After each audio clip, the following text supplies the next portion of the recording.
काहीतरी म्हणत होतीस.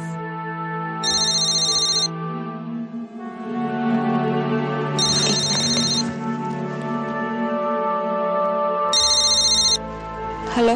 हा अश्विनी, ऑफिसला येतेस ना? हो, पोचतीच आहे अर्ध्या तासात. बर, सावकाशी आहे. अगं तू त्या फायनान्स कंपनीवाल्याला भेटायला जाणार म्हणाली होतीस ना, म्हणून फोन केला, दुसरं काही नाही. बरं, गेली होतीस का भेटायला त्याला? आपलं काम आहे, जावंच लागलं. मग काय म्हणाले ते? एका आठवड्याच्या आत सगळी रक्कम भरायला सांगितली. मला कळतच नाहीये.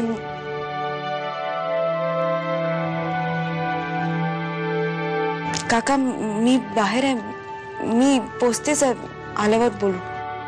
बर, ठीक आहे. आणि बघ, डोकं शांत ठेव ग पोरी, आणि काळजी घे स्वतःची. हा, हो काका. बर. पण हा मूर्खपणा नाहीये.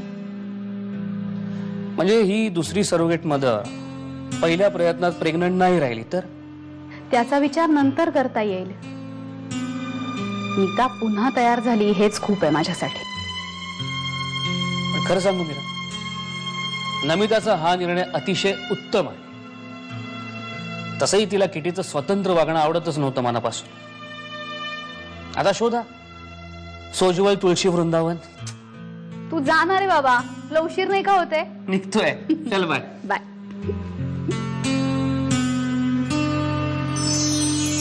अश्विनी, कसं वाटतंय आता? नाही, मगाशी फोन आला तेव्हा खूप टेन्शन मध्ये होतीस असं वाटलं. नाही नाही, म्हणजे ऑफिस मधून फोन होता ना, उशीर होतोय.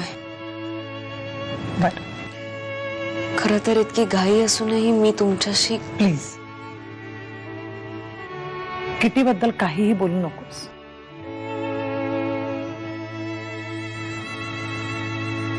अश्विनी, तू खूप चांगली मुलगी आहेस. किटी बद्दलचं माझं मत आता पूर्णपणे बदललेलं आहे. तुम्हाला वाटतं तशी ती दारू पीत नसेलही कदाचित, पण मी तिला रिजेक्ट केल्यानंतर ती ज्या पद्धतीने रिॲक्ट झाली, तिने जी नाटकं केली, याला भेट त्याला भेट, ह्या सगळ्या प्रकरणातून मला फक्त तिची किळस आली. दादा,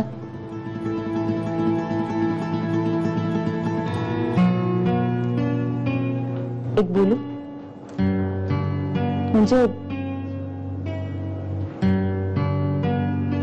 तुला वाईट वाटणार नसेल तर. नाही, बोल ना.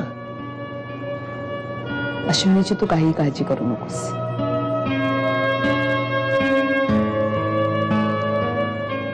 तिला राहू दे माझ्याकडे,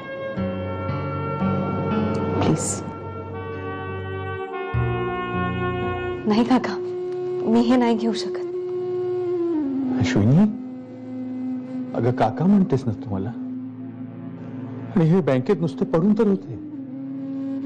आणि हो अश्विनी, बँकेमध्ये मी चौकशी केली, मला काही पर्सनल लोन मिळतंय का.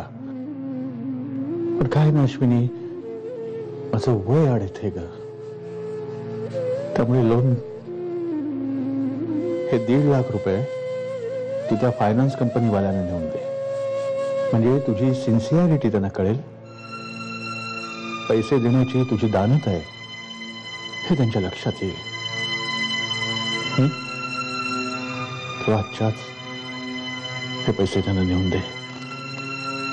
काका, ज्यांचं कोणी नसतं त्यांच्यासाठी देव कोणत्या तरी रूपाने येतो असं म्हणतात. मी तुमचा उपकार जन्मभर नाही विसर. हा, काय गमिता? शुभंकर, आज मी खूप खुश आहे. अरे वा, दॅट्स नाईस. बरं, तू मला सांग, तू ऑफिस मधनं कधी निघणार आहेस? साधारण तासाभरात. का ग? तू आल्यावर मला तुला एक गुड न्यूज द्यायची.